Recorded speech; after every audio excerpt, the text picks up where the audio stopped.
Hello दोस्तों, welcome to my channel. दोस्तों, मैं हूं सूरज भारती और स्वागत करता हूं आपको अपने इस यूट्यूब चैनल पर।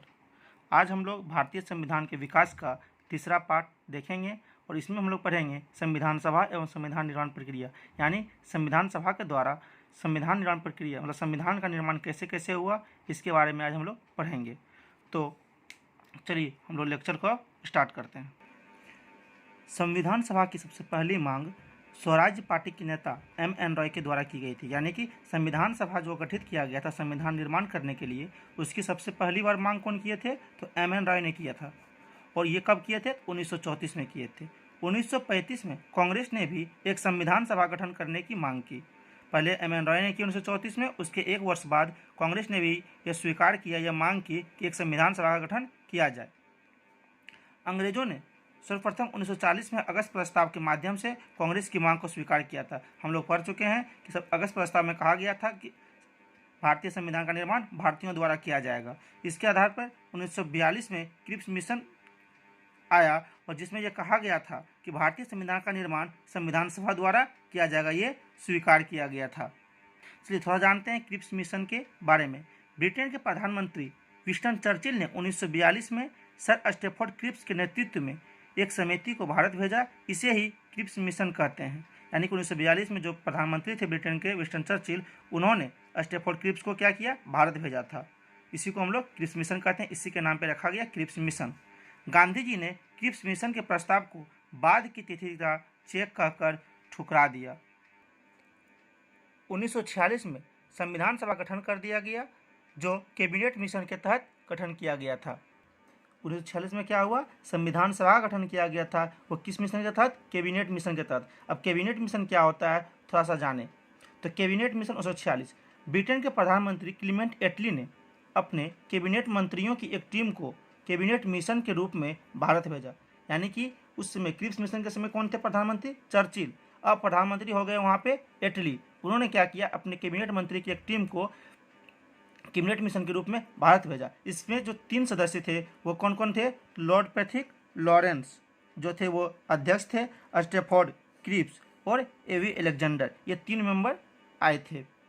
कैबिनेट मिशन के प्रस्ताव के अनुसार, मतलब कैबिनेट मिशन के प्रस्ताव के बाद क्या हुआ कि अंतरिम सरकार और संविधान सभा की स्थापना हुई। अंतरिम सरकार का भी गठन किया गया और संविधान सभा का भी स्थापना किया गया। अब अंतरिम सरकार क्या था? तो अंतिम सरकार 2 सितंबर 1946 को अंतिम सरकार का गठन किया गया। कब किया गया? 2 सितंबर 1946 को, जिसके अध्यक्ष लॉर्ड माउंटबेटन और उपाध्यक्ष पंडित जवाहरलाल नेहरू को बनाया गया था। इसमें कुल सदस्यों की संख्या कितनी थी? 13। मतलब अगर पूछे कि अंतिम सरकार में सदस्यों की संख्या कितनी थी? 13। उसके अध्यक्ष कौन थे? लॉर्ड माउंटबेटन और उपाध्यक्ष पंडित जवाहरलाल नेहरू। डॉक्टर भीमराव अंबेडकर ने अंतरिम सरकार के बारे में कहा था, यह एक ऐसी सरकार है जिसे 2 देशों के लोग चला रहे हैं। यानी कि भीमराव अम्बेडकर ने क्या कहा अंतरिम सरकार के बारे में? कि यह एक ऐसी सरकार है जिसे 2 देशों के लोग मिलकर चला रहे हैं। जैसे उपाध्यक्ष थे पंडित जवाहरलाल नेहरू, तो ये हो गया भारतीय सरकार, और लॉर्ड माउंटबेटन थे अध्यक्ष, तो ये हो गए ब्रिटेन की सरकार। तो 2 देशों के लोग मिलकर इसे चला रहे हैं। अब आते हैं हम लोग संविधान सभा। तो संविधान सभा के लिए अप्रत्यक्ष चुनाव कैबिनेट मिशन के प्रस्ताव के आधार पर जुलाई-अगस्त 1946 में कराया गया था। तो संविधान सभा के लिए क्या कराया गया था? जुलाई-अगस्त 1946 में चुनाव कराया गया था। हम लोग पढ़ चुके हैं। संविधान सभा में 389 सदस्य थे। कितने थे? तो 389 सदस्य थे, जो 2 स्रोतों से चुनकर आए थे, मतलब जो 2 क्षेत्रों से चुनकर आए थे। एक थे ब्रिटिश भारत प्रांत से और दूसरा थे देशी रियासतों से। तो ब्रिटिश भारत प्रांत से 296 यानी कि 296 सदस्य चुनकर आए थे, जिसमें 292 जो थे वो ब्रिटिश भारत प्रांत से थे और 4 जो थे वो कमिश्नरी प्रांत से थे। 4 किससे थे? कमिश्नरी प्रांत से। और देशी रियासत से 93 यानी कि 93 सदस्य चुनकर आए थे। ये 296 जो सीट है, इस पे सीटों के लिए चुनाव कराया गया था। क्या कराया गया था? चुनाव। ये अप्रत्यक्ष चुनाव हुआ था। और देशी रियासत से क्या हुआ था? इसका चुनाव देशी रियासत के प्रमुख करते थे। यानी कि जो देशी रियासत के जो राजा महाराजा थे वो अपने प्रतिनिधि को भेजते थे। जो 296 सीटों पर जो चुनाव हुआ था उसमें 4 तो कमिश्नरी प्रांत के थे और जो 292 बच गए उसमें जब चुनाव कराया गया तो इसमें से 208 कांग्रेस को सीट मिली, मुस्लिम लीग को 73 और छोटे समूह को 15 सदस्य मिले। ये जो 296 सीटों पर चुनाव कराए गए थे ना, उसमें एक प्रतिनिधि, यानी कि उसमें से एक प्रतिनिधि जो थे वो 10 लाख जनसंख्या के पर चुने गए थे। एक प्रतिनिधि 10 लाख जनसंख्या पे। अब संविधान सभा की बैठक, संविधान सभा का गठन हो गया। इसमें 389 मेंबर को चुना गया था, जो तो 2 स्रोतों से चुनकर आए थे। अब इस संविधान सभा की बैठक हुई, तो संविधान सभा की पहली बैठक, संविधान सभा की पहली बैठक 9 दिसंबर 1946 को हुई थी। कब हुई थी? 9 दिसंबर 1946 को हुई थी। इसकी अध्यक्षता सच्चिदानंद सिन्हा ने की थी। इन्हें अस्थायी अध्यक्ष कहा जाता है। मतलब सच्चिदानंद सिन्हा जो थे वो प्रथम संविधान सभा के अध्यक्ष बने थे, और ये कैसे थे? अस्थायी अध्यक्ष थे। यहाँ से बहुत क्वेश्चन पूछे जाते हैं इस सब टॉपिक से। मुस्लिम लीग ने इसमें हिस्सा नहीं लिया। मुस्लिम लीग ने क्या हुआ? पहले जो बैठक हुई थी संविधान सभा की, उसमें हिस्सा नहीं लिए। इस बैठक में 15 महिलाएं, कितनी महिलाएं? 15 महिलाएं शामिल थी। इनमें से एक महिला जो थी वो मुस्लिम महिला थी, जिसका नाम था, महिला कौन थी? वो बेगम एजाज रसूल, बेगम एजाज रसूल थी उनका नाम। इस बैठक में कुल 207 यानी 207 सदस्यों ने भाग लिया, क्योंकि मुस्लिम लीग तो इससे बाहर हो गई थी। उसके बाद कुछ ये मतलब इधर के भी जो नेता थे वो उन्होंने भी इसमें भाग नहीं लिया था। संविधान सभा की दूसरी बैठक कब हुई थी? 11 दिसंबर 1946 को हुई थी। इसकी अध्यक्षता डॉक्टर राजेंद्र प्रसाद ने किए थे। कौन किए थे? डॉक्टर राजेंद्र प्रसाद, जो अस्थायी अध्यक्ष चुने गए थे, अस्थायी अध्यक्ष थे। इसके जो उपाध्यक्ष यानी संविधान सभा के जो उपाध्यक्ष थे वो HC मुखर्जी थे। कौन थे? HC मुखर्जी। ये सब याद कर लीजिएगा, ये सब क्वेश्चन बहुत पूछा जाता है पीटी में। संविधान सभा की तीसरी बैठक 13 दिसंबर 1946 को की गई थी। कब की गई थी? 13 दिसंबर 1946 को। इसमें पंडित जवाहरलाल नेहरू द्वारा उद्देश्य प्रस्ताव प्रस्तुत किया गया था। कब किया गया था उद्देश्य प्रस्ताव प्रस्तुत? तो 13 दिसंबर 1946 में। किसके द्वारा? तो जवाहरलाल नेहरू के द्वारा। ये 2 क्वेश्चन इसी तरह का क्वेश्चन पूछता है, जिसे 22 जनवरी 1947 को संविधान सभा क्या किए? स्वीकार कर लिया, और ये अब क्या कहलाने लगा? प्रस्तावना कहलाने लगा। तो 3 जून 1947 को जून प्लान या माउंटबेटन प्लान भारत आया, जिसके माध्यम से भारत को 2 अधिराज्यों में बांटना तय हो गया। मतलब जो जून प्लान आया था 3 जून 1947 को, अब ये तय हो गया कि अब भारत का विभाजन हो जाएगा और एक पाकिस्तान और एक भारत के रूप में 2 अलग अलग राज्य बनेंगे। भारत में उस जब विभाजन हुआ तो भारत में सदस्य संख्या कितनी बची? 299। कितनी बची? 299। और पाक में जो बंटवारा होकर पाक जो चला गया उसमें कितनी थी? तो 90 सदस्य। इस तरह से क्या हुआ? संविधान सभा का भी बंटवारा हो गया। डॉक्टर भीमराव अंबेडकर का संविधान सभा में निर्वाचन बम्बई प्रेसिडेंसी से हुआ था। कहाँ से हुआ था? बम्बई का। बात हुआ था कि जो भीमराव अंबेडकर थे ना, ये पूर्वी बंगाल से चुनकर आए थे, लेकिन जब बंटवारा हुआ तो पूर्वी बंगाल चला गया था पाकिस्तान के भाग में। तो क्या हुआ?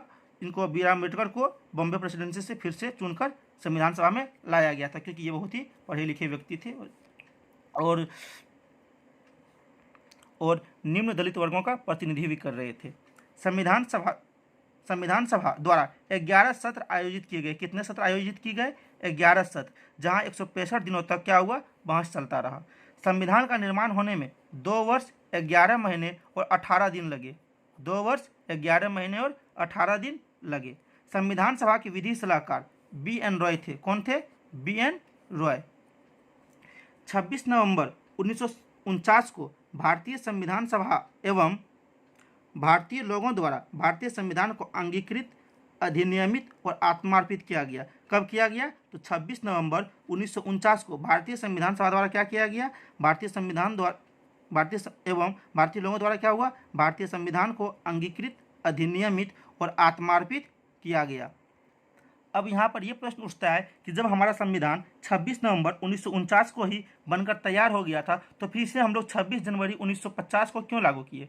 तो इसके पीछे का जो कारण था वो 1929 का जो लाहौर अधिवेशन में पूर्ण स्वतंत्रता या पूर्ण स्वराज्य की मांग की गई थी, और जो झंडा फहराया गया था 26 जनवरी 1930 को, उसी के आधार पर संविधान का निर्माण 26 नवंबर 1949 होने के बावजूद भी उसको हम लोग 26 जनवरी को क्या किए? संविधान को लागू किए थे। 29 अगस्त 1947 को संविधान की प्रारूप समिति का गठन किया गया था। कब किया गया था? 29 अगस्त 1947 में। इसमें सदस्यों की संख्या कितनी थी? 7 थी, और इसके अध्यक्ष कौन थे? तो डॉक्टर BR अम्बेडकर थे। कौन थे अध्यक्ष? BR अम्बेडकर। किसके? प्रारूप समिति के। ग्रेनविले ऑस्टिन ने, कौन? ग्रेनविले ऑस्टिन ने संविधान सभा कहा था कि संविधान सभा कांग्रेस थी और कांग्रेस भारत, यानी कि संविधान सभा में अधिकांश नेता जो थे वो कौन थे? कांग्रेस थे, इसलिए उन्होंने कहा कि संविधान सभा कांग्रेस थी और कांग्रेस भारत। अब संविधान सभा का जब गठन किया गया था तो उसमें किस समिति के कौन अध्यक्ष चुने गए थे वो थोड़ा सा जान लेते हैं। तो संघीय संविधान समिति, संघीय संविधान के अध्यक्ष थे पंडित जवाहरलाल नेहरू। प्रांतीय संविधान सभा के अध्यक्ष थे सरदार वल्लभ भाई पटेल। देशी रियासत समझौते समिति के अध्यक्ष थे डॉक्टर राजेंद्र प्रसाद। झंडा समिति के अध्यक्ष थे डॉक्टर राजेंद्र प्रसाद। कृषि एवं खाद्य मंत्री थे डॉक्टर राजेंद्र प्रसाद।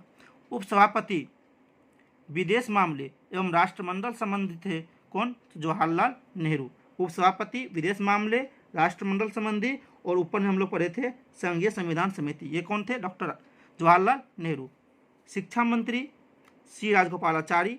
प्रारूप समिति के अध्यक्ष थे डॉक्टर भीमराव अंबेडकर और सलाहकार समिति इसके अध्यक्ष थे सरदार वल्लभ भाई पटेल। इस प्रकार हम लोगों ने भारतीय संविधान के विकास को 3 चरणों में पूरा कर लिया है। कल हम लोग पढ़ेंगे संविधान का स्रोत, मतलब किस संविधान में किस चीज़ को कहाँ से, किस देश से लिया गया है, उसके बारे में पढ़ेंगे। धन्यवाद। लेटेस्ट वीडियो नोटिफिकेशन के लिए मेरा यूट्यूब चैनल सब्सक्राइब करें और बेल आइकन को दबाना ना भूलें।